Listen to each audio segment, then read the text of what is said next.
राधे राधे सभी को। आप सभी का स्वागत है इस क्लास में, जिसमें हम लोग अंकित भाटी सर की बुक दिल्ली पुलिस जीएस को पढ़ रहे हैं।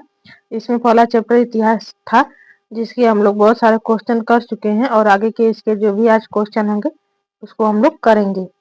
तो इस क्लास का पहला क्वेश्चन है, भारत में समुद्री व्यापार केंद्र स्थापित करने वाले पहले यूरोपीय लोग कौन थे? ऑप्शन है फ्रांसीसी, डच, अंग्रेज, पुर्तगाली। तो इसका सही आंसर हो जाएगा पुर्तगाली। भारत में समुद्री व्यापार का केंद्र स्थापित करने वाले पहले यूरोपीय लोग कौन थे? पुर्तगाली। पुर्तगाली व्यापारी वास्को डी गामा ने 1498 ईस्वी को भारत के लिए नए समुद्री मार्ग की खोज की। वास्को डी गामा सर्वप्रथम भारत के पश्चिमी तट पर स्थित कालीकट बंदरगाह पर पहुंचा था। भारत में आने वाले यूरोपीय शक्तियों का क्रम कुछ इस प्रकार है। सबसे पहले पुर्तगाली लोग आए, फिर इसके बाद डच, अंग्रेज, डेनिश, फ्रांसीसी। जो पुर्तगाली व्यापारी है वास्को डी गामा, वो 1498 ईस्वी को भारत के लिए नया समुद्री मार्ग की खोज की। और वास्को डी गामा सर्वप्रथम भारत के किस तट पर पहुंचा था? पश्चिमी तट पर, कालीकट बंदरगाह पर। अगला क्वेश्चन है, गोवा में पुर्तगाल से स्वतंत्रता किस वर्ष में प्राप्त हुई? ऑप्शन है 1960, 1963, 1961, 1962। तो इसका सही आंसर हो जाएगा 1961। 1961 में गोवा को पुर्तगाली लोगों से आजाद किया गया। पुर्तगालियों द्वारा गोवा पर कब्जा 1510 ईस्वी में किया गया था। 1510 ईस्वी से 1961 ईस्वी लगभग 450 वर्षों तक गोवा पुर्तगालियों के अधीन रहा। ऑपरेशन विजय के तहत भारतीय सेना ने गोवा को पुर्तगालियों के कब्जे से 19 दिसंबर 1961 ईस्वी को स्वतंत्र करा लिया। गोवा जो कि पुर्तगालियों के अधीन था, उसको ऑपरेशन विजय के तहत भारतीय सेना ने 19 दिसंबर 1961 ईस्वी को स्वतंत्र करा लिया। अगला क्वेश्चन है, केप ऑफ गुड होप कहाँ स्थित है? ऑप्शन है रूस, दक्षिण अफ्रीका, अर्जेंटीना, जर्मनी। तो इसका सही आंसर हो जाएगा दक्षिण अफ्रीका। जो केप ऑफ गुड होप है वो कहाँ पे है? दक्षिण अफ्रीका में। केप ऑफ गुड होप दक्षिण अफ्रीका में स्थित है। केप ऑफ गुड होप से होकर ही पुर्तगाली व्यापारी वास्को डी गामा कालीकट के तट पर पहुंचा था। केप ऑफ गुड होप पर पहुंचने का श्रेय सर्वप्रथम पुर्तगाली व्यक्ति बार्टोलोमू डियास को जाता है। जो केप ऑफ गुड होप है, इस पे सर्वप्रथम पहुंचने का जो श्रेय है वो किसको जाता है? बार्टोलोमू डियास को। केप ऑफ गुड होप का अन्य नाम उत्मासा अंतरीप है। जो केप ऑफ गुड होप है उसका दूसरा नाम क्या है? उत्मासा। अगला क्वेश्चन है, बक्सर के युद्ध में अंग्रेजी सेना का नेतृत्व किसने किया था? ऑप्शन है sir Hugh Wheeler, Henry Lawrence, Hector Munro, John Nicholas. तो इसका सही आंसर हो जाएगा हेक्टर मुनरो। हेक्टर मुनरो ने बक्सर के जो युद्ध हुआ था उसमें अंग्रेजी सेना का नेतृत्व किया था। यह लड़ाई 22 अक्टूबर 1764 ईस्वी को बिहार के बक्सर में लड़ी गई थी। जो बक्सर की लड़ाई थी वो 22 अक्टूबर 1764 ईस्वी को बिहार के बक्सर में लड़ी गई थी। इस लड़ाई में अंग्रेजों की जीत हुई थी। इस जीत के बाद अंग्रेजों ने बंगाल पर अपना शासन पूरी तरह से स्थापित कर लिया। जो बक्सर का युद्ध हुआ था उसमें किसकी जीत हुई थी? अंग्रेजों की। और इस बक्सर की लड़ाई में जीत के बाद बंगाल पर अपना पूरा शासन अंग्रेजों ने कर लिया। इस लड़ाई में अंग्रेजों के विरुद्ध बंगाल के नवाब मीर कासिम, अवध के नवाब शुजाउद्दौला और मुगल सम्राट शाह आलम द्वितीय की संयुक्त सेना लड़ी थी। जो बक्सर का युद्ध हुआ था उसमें एक तरफ अंग्रेज थे और दूसरे तरफ बंगाल के नवाब मीर कासिम और अवध के नवाब शुजाउद्दौला और मुगल सम्राट शाह आलम द्वितीय की संयुक्त सेना थी। इस लड़ाई के बाद वर्ष 1765 में इलाहाबाद की संधि हुई। इस संधि के तहत मुगल सम्राट ने बंगाल अंग्रेजों को दे दिया था। बक्सर की लड़ाई के बाद जो 1765 ईस्वी में इलाहाबाद की संधि हुई थी, इस संधि में मुगल सम्राट ने बंगाल अंग्रेजों को दे दिया था। अगला क्वेश्चन है, प्लासी के युद्ध में ब्रिटिश ईस्ट इंडिया कंपनी ने के सैन्य दल का नेतृत्व किसने किया था? प्लासी का जो युद्ध हुआ था उसमें ब्रिटिश ईस्ट इंडिया कंपनी के सैनिक दल का नेतृत्व किसने किया था? ऑप्शन है Neville Chamberlain, Robert Clive, Alan Cunningham, James Alexander. तो इसका सही आंसर हो जाएगा रॉबर्ट क्लाइव। प्लासी के युद्ध में ब्रिटिश ईस्ट इंडिया कंपनी के सैनिकों के दल का नेतृत्व किसने किया था? रॉबर्ट क्लाइव ने।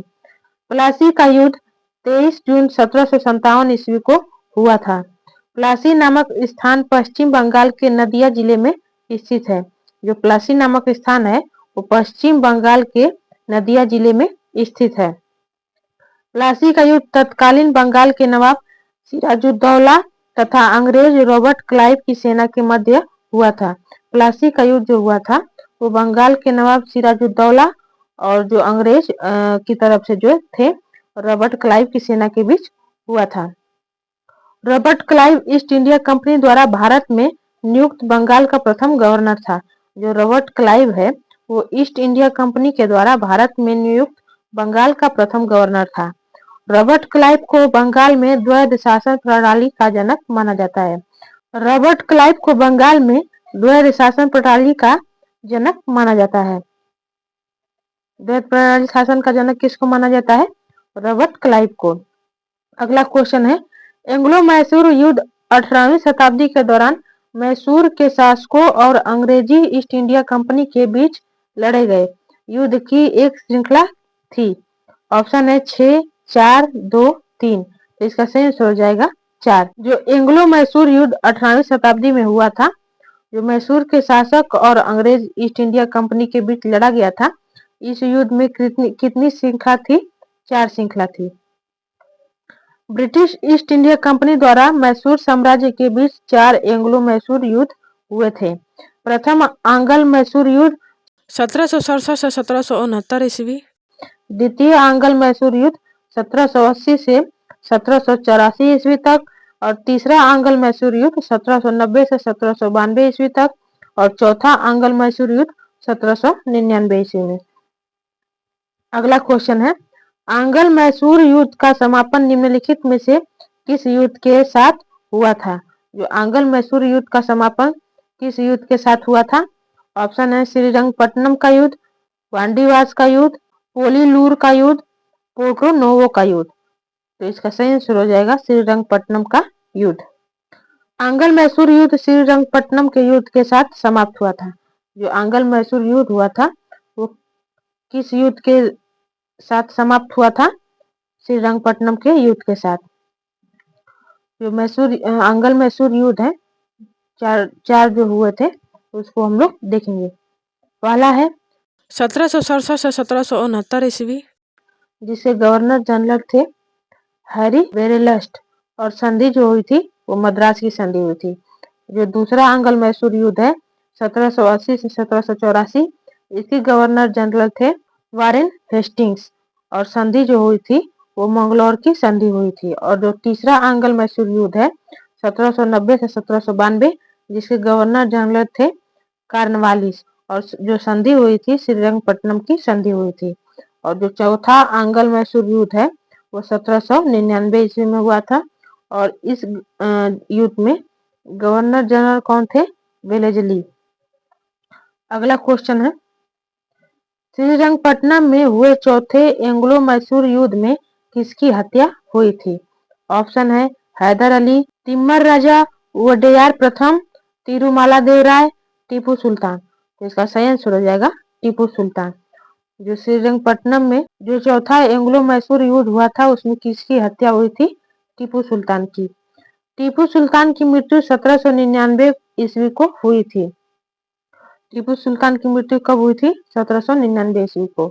टीपू सुल्तान को टाइगर ऑफ मैसूर के नाम से भी जाना जाता है। टाइगर ऑफ मैसूर किस सुल्तान को जाना जाता है? टीपू सुल्तान को। टीपू सुल्तान के पिता का नाम हैदर अली था। टीपू सुल्तान के पिता का क्या नाम था? हैदर अली। अगला क्वेश्चन हो जाएगा, बांडीवास का निर्णायक युद्ध किनके मध्य लड़ा गया? ऑप्शन है अंग्रेज और फ्रांसीसियों के मध्य, अंग्रेज और अरकोट के नवाब के मध्य, अंग्रेज और पुर्तगालियों के मध्य, अंग्रेज और डच के मध्य। तो इसका सही आंसर हो जाएगा अंग्रेज और फ्रांसीसियों के मध्य। जो बंदीवास का युद्ध हुआ था वो किन किन के मध्य हुआ था? अंग्रेज और फ्रांसीसियों के मध्य हुआ था। बंदीवास का निर्णायक युद्ध अंग्रेज और फ्रांसीसियों के मध्य लड़ा गया था। बंदीवास का युद्ध 22 जनवरी 1760 ईस्वी को हुआ।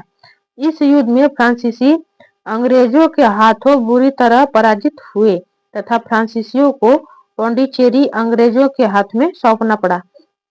जो बंदीवास का युद्ध हुआ था 22 जनवरी 1760 ईस्वी में, इस युद्ध में फ्रांसीसी अंग्रेजों के हाथ से बुरी तरह से पराजित हो गए और फ्रांसीसियों को जो पौंडीचेरी था उसको अंग्रेजों के हाथों में सौंपना पड़ा।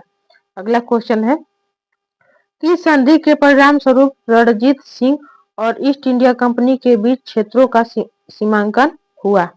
ऑप्शन है अमृतसर, लाहौर, सूरत, भैरववाल।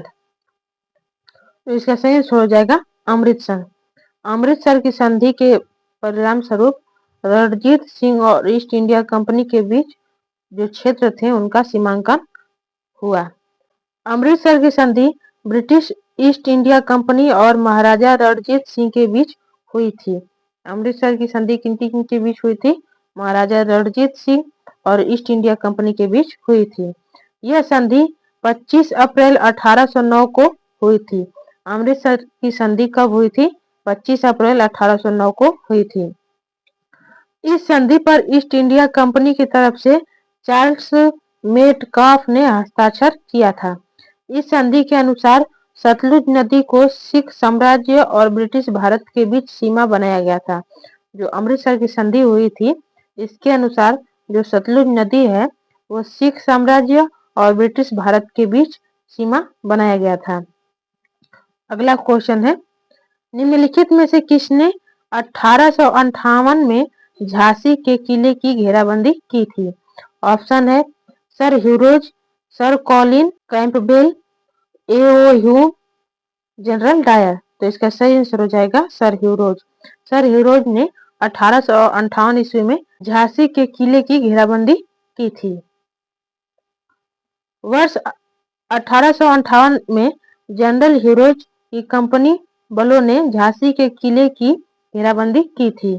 झांसी के किले का निर्माण ओरछा के शासक राजा वीर सिंह देव ने करवाया था। जो झांसी का किला है इसका निर्माण किसने करवाया था? ओरछा के शासक राजा वीर सिंह ने करवाया था। अगला क्वेश्चन है, रानी लक्ष्मीबाई का विवाह किससे हुआ था? ऑप्शन है तात्या टोपे, पेशवा बाजीराव, महाराजा गंगाधर राव, मोरोपंत तांबे। तो रानी लक्ष्मीबाई का विवाह किसके साथ हुआ था? महाराजा गंगाधर राव के साथ हुआ था। रानी लक्ष्मीबाई का जन्म वाराणसी में हुआ था। रानी लक्ष्मीबाई का जन्म कहाँ हुआ था? वाराणसी में हुआ था। इनके बचपन का नाम मणिकर्णिका था। रानी लक्ष्मीबाई के बचपन का नाम मणिकर्णिका था। इनका विवाह झांसी के राजा गंगाधर राव के साथ हुआ था।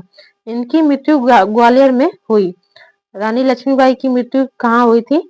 ग्वालियर में। ग्वालियर में ही इनकी समाधि स्थित है। रानी लक्ष्मीबाई की समाधि कहाँ स्थित है? ग्वालियर में। रानी लक्ष्मीबाई ने 1857 ईस्वी की क्रांति का नेतृत्व झांसी से किया था। जो 1857 की जो क्रांति हुई थी उसका नेतृत्व झांसी से किसने किया था? रानी लक्ष्मीबाई ने। अगला क्वेश्चन है, मंगल पांडे ने चर्बी वाले कारतूस का प्रयोग करने से कहाँ मना किया? ऑप्शन हो जाएगा कानपुर, दिल्ली, बैरकपुर, मेरठ। तो इसका सही आंसर हो जाएगा बैरकपुर। मंगल पांडे ने चर्बी वाले कारतूस का प्रयोग करने से कहाँ मना किया था? बैरकपुर में। Mangal Pandey British East India Company की 34वीं बंगाल नेटिव इन्फेंट्री में सैनिक थे। उन्होंने जानवरों की चर्बी वाले कारतूसों के प्रयोग से संबंधित ईस्ट इंडिया कंपनी के खिलाफ बैरकपुर में विद्रोह किया था। उन्हें 8 अप्रैल 1857 को बैरकपुर में फांसी दे दी गई थी। मंगल पांडे को फांसी कब हुई थी? 8 अप्रैल 1857 को। इन्हें 1857 ईस्वी के विद्रोह में शहीद होने वाला प्रथम स्वतंत्रता सेनानी माना जाता है। मंगल पांडे को 1857 की जो क्रांति हुई थी उसमें शहीद होने वाला प्रथम स्वतंत्रता सेनानी माना जाता है। अगला क्वेश्चन है 10 मई 1857 को ब्रिटिश भारत में 1857 का विद्रोह निम्नलिखित में से किस शहर से शुरू हुआ था? जो 1857 का विद्रोह हुआ था वो किस शहर से शुरू हुआ था? ऑप्शन हो जाएगा दिल्ली, कानपुर, झांसी, मेरठ। तो इसका सही आंसर हो जाएगा मेरठ। 1857 के विद्रोह की शुरुआत 10 मई 1857 को मेरठ की छावनी से हुई थी। 1857 की क्रांति 10 मई 1857 को मेरठ की छावनी से हुई थी। और जो 1857 के विद्रोह के जो प्रमुख केंद्र एवं नेतृत्वकर्ता हैं उनको हम लोग देखेंगे। दिल्ली से कौन नेतृत्व कर रहा था? बहादुर शाह जफर सेकेंड। जगदीशपुर बिहार से कौन कर रहा था? कुंवर सिंह। इलाहाबाद से लियाकत अली। लखनऊ से बेगम हजरत महल। झांसी से रानी लक्ष्मीबाई। फैजाबाद से मौलवी अहमदुल्ला। बरेली से खान बहादुर खां। कानपुर से तात्या टोपे एवं नाना साहब। कश्मीर से गुलाब सिंह। अगला क्वेश्चन हो जाएगा किसे भारत की आजादी का पहला युद्ध कहा जाता है? ऑप्शन हो जाएगा सिपाही विद्रोह, भीमा कोरेगांव युद्ध, बक्सर की लड़ाई, प्लासी की लड़ाई। तो इसका सही आंसर हो जाएगा सिपाही विद्रोह। इसका सही आंसर हो जाएगा सिपाही विद्रोह। भारत की आजादी का पहला युद्ध किसको कहा जाता है? सिपाही विद्रोह को।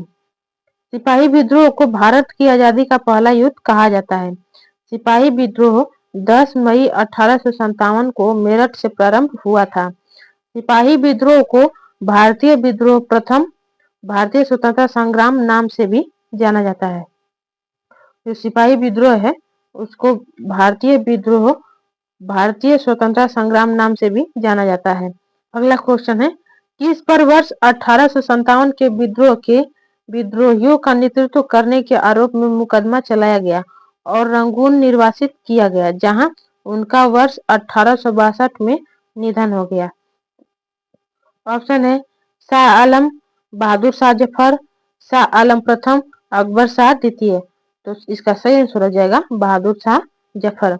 बहादुर शाह जफर जो कि 1857 के विद्रोह में विद्रोहियों के द्वारा जो आरोप लगाए और मुकदमे चलाए गए थे और उसके बाद उनको बहादुर शाह जफर को रंगून भेज दिया गया और वहां उनकी 1862 ईस्वी में निधन हो गया। बहादुर शाह जफर वर्ष 1837 को 62 वर्ष की उम्र में मुगल सिंहासन पर बैठे थे। बहादुर शाह जफर मुगल सिंहासन पर कब बैठे थे? 1837 ईस्वी में, जब वो 62 वर्ष के थे। बहादुर शाह जफर को दिल्ली में हुमायूं की कब्र से गिरफ्तार किया गया था। बहादुर शाह जफर को कहां से गिरफ्तार किया गया था? हुमायूं की कब्र से। बहादुर शाह जफर भारत का अंतिम मुगल सम्राट था। भारत का अंतिम मुगल सम्राट कौन था? बहादुर शाह जफर। अगला क्वेश्चन हो जाएगा निम्नलिखित में से कौन सा युग्म सुमेलित नहीं है? ऑप्शन है फरेजी आंदोलन बंगाल, मोपला विद्रोह मालाबार, कूका आंदोलन असम, पावना विद्रोह बंगाल। तो इसका सही आंसर हो जाएगा कूका आंदोलन असम। कूका आंदोलन असम से नहीं है। कूका आंदोलन कहाँ से है? पंजाब से। और इसके अलावा जो फरेजी आंदोलन है वो बंगाल से, मोपला विद्रोह मालाबार से और पावना विद्रोह बंगाल से। कूका आंदोलन पंजाब में वर्ष 1840 से 1872 में हुआ। कूका आंदोलन की शुरुआत भगत जवाहर मल के द्वारा की गई तथा बाद में इसका नेतृत्व राम सिंह कूका द्वारा किया गया। जो कूका आंदोलन है वो पंजाब में 1840 से 1872 ईस्वी में हुआ और कूका आंदोलन की शुरुआत किसने की थी? भगत जवाहर मल के द्वारा की गई थी और बाद में इसका नेतृत्व किसने किया? राम सिंह कूका ने। अगला क्वेश्चन है अहोम विद्रोह 1828 का नेतृत्व निम्नलिखित में से किसने किया था? ऑप्शन है फोंड सावंत, भगत जवाहर मल, गोमधर कुंवर, अचल सिंह। तो इसका सही आंसर हो जाएगा गोमधर कुंवर। अहोम विद्रोह 1828 का है तो उसका नेतृत्व किसने किया था? गोमधर कुंवर ने। वर्ष 1828 में हुए अहोम विद्रोह का नेतृत्व अहोम वंश के राजकुमार गोमधर कुंवर ने किया। यह विद्रोह ब्रिटिश ईस्ट इंडिया कंपनी के खिलाफ तथा वर्तमान बांग्लादेश के रंगपुर में हुआ था। जो यह अहोम विद्रोह है ब्रिटिश ईस्ट इंडिया कंपनी के खिलाफ और वर्तमान बांग्लादेश के रंगपुर में हुआ था। यह विद्रोह असम में ब्रिटिश शासन से आजादी की मांग का पहला उदाहरण था। जो अहोम विद्रोह है वह असम में ब्रिटिश शासन से आजादी की मांग का पहला उदाहरण है। अगला क्वेश्चन है, वेल्लोर में सिपाही विद्रोह किस वर्ष हुआ था? ऑप्शन है 1806 ईस्वी, 1856 ईस्वी, 1795 ईस्वी, 1824 ईस्वी। इसका सही आंसर हो जाएगा 1806 ईस्वी। जो वेल्लोर में सिपाही विद्रोह हुआ था वो किस ईस्वी में हुआ था? 1806 ईस्वी में। वेल्लोर विद्रोह या वेल्लोर क्रांति 1806 ईस्वी को हुई थी। यह ईस्ट इंडिया कंपनी के खिलाफ भारतीय सिपाहियों द्वारा बड़े स्तर पर तथा हिंसक विद्रोह का पहला उदाहरण था, जो वर्ष 1857 के भारतीय विद्रोह से आधी सदी पहले हुआ था। अगला क्वेश्चन है, पागलपंथी विद्रोह कहाँ हुआ था? ऑप्शन है बिहार, महाराष्ट्र, बंगाल, गुजरात। इसका सही आंसर हो जाएगा बंगाल। बंगाल में कौन सा विद्रोह हुआ था? पागलपंथी विद्रोह हुआ था। पागलपंथी विद्रोह 1813 ईस्वी में बंगाल में हुआ था। पागलपंथी विद्रोह के द्वारा तत्कालीन समाज के लोगों द्वारा जमींदारों के अत्याचार के विरुद्ध आवाज उठाई गई थी। जो पागलपंथी विद्रोह जो बंगाल में हुआ था उसका मुख्य कारण था जमींदारों के अत्याचार के विरुद्ध आवाज उठाना। पागलपंथी विद्रोह मुख्यतः गारो जनजाति के लोगों से संबंधी है। जो पागलपंथी विद्रोह जो बंगाल में हुआ था वह मुख्यतः गारो जनजाति के लोगों से संबंधित था। पागलपंथी विद्रोह को उत्तरी बंगाल में संचालित करने का श्रेय करम शाह करीम शाह को जाता है। जो पागलपंथी विद्रोह है वो उत्तरी बंगाल में संचालित करने का श्रेय किसको जाता है? करम शाह को जाता है। अगला क्वेश्चन है, सोंग्राम संगमा विद्रोह कहाँ हुआ? ऑप्शन है असम, राजस्थान, दिल्ली, पश्चिम बंगाल। तो इसका सही आंसर हो जाएगा असम। असम में सोंग्राम संगमा विद्रोह हुआ था। सोंग्राम संगमा विद्रोह 1906 ईस्वी को असम में हुआ था। सोंग्राम संगमा विद्रोह का मुख्य कारण अंग्रेजों द्वारा आदिवासी जनजातियों का शोषण था। अंग्रेजों ने आदिवासी जनजातियों के क्षेत्र को सीमित कर दिया, जिसके फलस्वरूप इन जनजातियों को उनके वन अधिकारों से वंचित होना पड़ा। अगला क्वेश्चन है, किसान सभा आंदोलन किस राज्य में प्रारंभ हुआ? किसान सभा आंदोलन किस राज्य में प्रारंभ हुआ? ऑप्शन है गुजरात, नई दिल्ली, कर्नाटक, बिहार। तो इसका सही आंसर हो जाएगा बिहार। तो किसान सभा आंदोलन है किस राज्य में शुरू हुआ था? बिहार राज्य में। किसान सभा आंदोलन बिहार राज्य में प्रारंभ हुआ था। किसान सभा आंदोलन का नेतृत्व बिहार में स्वामी सहजानंद सरस्वती ने किया था। जो किसान सभा आंदोलन बिहार में हुआ था उसका नेतृत्व किसने किया था? स्वामी सहजानंद सरस्वती ने। स्वामी सहजानंद सरस्वती ने ही वर्ष 1929 में बिहार प्रांतीय किसान सभा का गठन किया था। अगला क्वेश्चन है, पाबना किसान विद्रोह निम्न में से किस राज्य में हुआ था? ऑप्शन है गुजरात, पश्चिम बंगाल, असम, दिल्ली। तो इसका सही आंसर हो जाएगा पश्चिम बंगाल। पाबना किसान विद्रोह पश्चिम बंगाल में हुआ था। पाबना किसान विद्रोह 1873 से 76 ईस्वी के दौरान पश्चिम बंगाल में हुआ था। पाबना किसान विद्रोह जमींदारों द्वारा किसानों के शोषण के विरुद्ध हुआ था। पाबना किसान विद्रोह आंदोलन के प्रमुख नेताओं में शंभूपाल तथा ईशान चंद्र राय थे। जो पाबना किसान विद्रोह हुआ था 1873 से 76 के दौरान वो पश्चिम बंगाल में हुआ था। और पाबना किसान विद्रोह जो हुआ था वो जमींदारों के द्वारा किसानों के शोषण के विरुद्ध हुआ था। और पाबना किसान विद्रोह का जो आंदोलन हुआ था इसके प्रमुख नेता कौन थे? शंभूपाल और ईशान चंद्र राय। भारत में हुए अन्य प्रमुख किसान विद्रोह आंदोलन या सत्याग्रह। नील विद्रोह कब हुआ था? 1859। चंपारण सत्याग्रह 1917, बारदोली आंदोलन 1928, तेभागा विद्रोह 1946 से 47। अगला क्वेश्चन है, नील विद्रोह निम्न में से किस राज्य में हुआ था? ऑप्शन है असम, बिहार, पश्चिम बंगाल, महाराष्ट्र। इसका सही आंसर हो जाएगा पश्चिम बंगाल। जो नील विद्रोह हुआ था वो किस राज्य में हुआ था? पश्चिम बंगाल में। नील विद्रोह पश्चिम बंगाल राज्य में 1859 में हुआ था। यह विद्रोह भारतीय किसानों का प्रथम सफल विद्रोह था। जो नील विद्रोह हुआ था 1859 ईस्वी में पश्चिम बंगाल में, जो यह विद्रोह था वो किसानों का प्रथम सफल विद्रोह था। नील विद्रोह का मुख्य कारण भारतीय किसानों द्वारा जबरन नील की खेती करना था। जो नील का विद्रोह हुआ था उसका मुख्य कारण था कि किसानों द्वारा जबरन नील की खेती करवाई जाती थी। नील विद्रोह के प्रमुख नेताओं में विष्णु विश्वास तथा दिगंबर विश्वास थे। भारतीय किसानों द्वारा नील की खेती न करने के कारण वर्ष 1860 में नील आयोग की नियुक्ति हुई थी। नील विद्रोह के जो प्रमुख नेता थे वो विष्णु विश्वास और दिगंबर विश्वास थे। और जो भारतीय किसानों के द्वारा जो नील की खेती न करने का कारण वर्ष था 1860 में नील आयोग की नियुक्ति होना। अगला क्वेश्चन है, रंगपुर विद्रोह कब हुआ था? 1689, 1696, 1783, 1790। तो इसका सही हो जाएगा 1783। 1783 ईस्वी में रंगपुर विद्रोह हुआ था। रंगपुर विद्रोह 1783 ईस्वी को बंगाल में उत्पन्न हुआ था। रंगपुर विद्रोह बंगाल के कृषक विद्रोह में से एक महत्वपूर्ण विद्रोह था।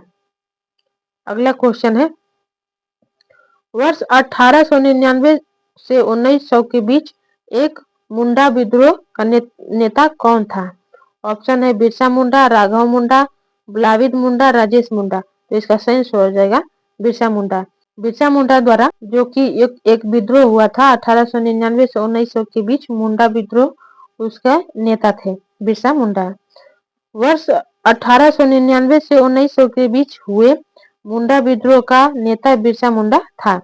मुंडा विद्रोह को ही उल गुलान विद्रोह कहा जाता है। जो मुंडा विद्रोह है उसको ही उल गुलान विद्रोह कहा जाता है। मुंडा विद्रोह की शुरुआत झारखंड राज्य के छोटा नागपुर स्थान से हुई थी। जो मुंडा विद्रोह है उसकी शुरुआत कहाँ से हुई थी? झारखंड राज्य के छोटा नागपुर से। अगला क्वेश्चन है, प्रसिद्ध कृषि आंदोलन तेभागा किस प्रांत में हुआ था? ऑप्शन है बंगाल, मद्रास, सिंध, उत्तर प्रदेश। तो इसका सही हो जाएगा बंगाल। जो कृषि आंदोलन तेभागा है वो किस राज्य में हुआ था? बंगाल राज्य में। प्रसिद्ध कृषि आंदोलन तेभागा बंगाल प्रांत में वर्ष 1946 से 47 के दौरान घटित हुआ था। बंगाल में हुए इस आंदोलन के प्रमुख नेताओं में भवन सिंह तथा कंपाराम सिंह थे। तेभागा आंदोलन के तहत किसानों ने जमींदारों को दिए जाने वाले कर के हिस्से को 1/3 करने की मांग की थी। जो तेभागा आंदोलन था इसके तहत किसानों ने जमींदारों को दिए जाने वाला जो कर था उसके हिस्से का जो 1/3 करने की मांग की थी। अगला क्वेश्चन है, एका आंदोलन का नेता कौन था? ऑप्शन है वासुदेव, सरदार भगत सिंह, मदारी पासी, गडकरी। तो इसका सही हो जाएगा मदारी पासी। जो एका आंदोलन हुआ था उसके नेता कौन थे? मदारी पासी। एका आंदोलन के नेता मदारी पासी थे। एका आंदोलन की शुरुआत वर्ष 1921 में अवध के ग्रामीण क्षेत्रों से हुई थी। अगला क्वेश्चन है, गडकरी विद्रोह निम्न में से किस स्थान पर हुआ? ऑप्शन है दुर्गापुर, आसनसोल, कोल्हापुर, विधाननगर। तो इसका सही हो जाएगा कोल्हापुर। जो गडकरी विद्रोह हुआ था किस स्थान पर हुआ था? कोल्हापुर में। गडकरी विद्रोह कोल्हापुर महाराष्ट्र में वर्ष 1844 में घटित हुआ था। कोल्हापुर कहाँ पे है? महाराष्ट्र में।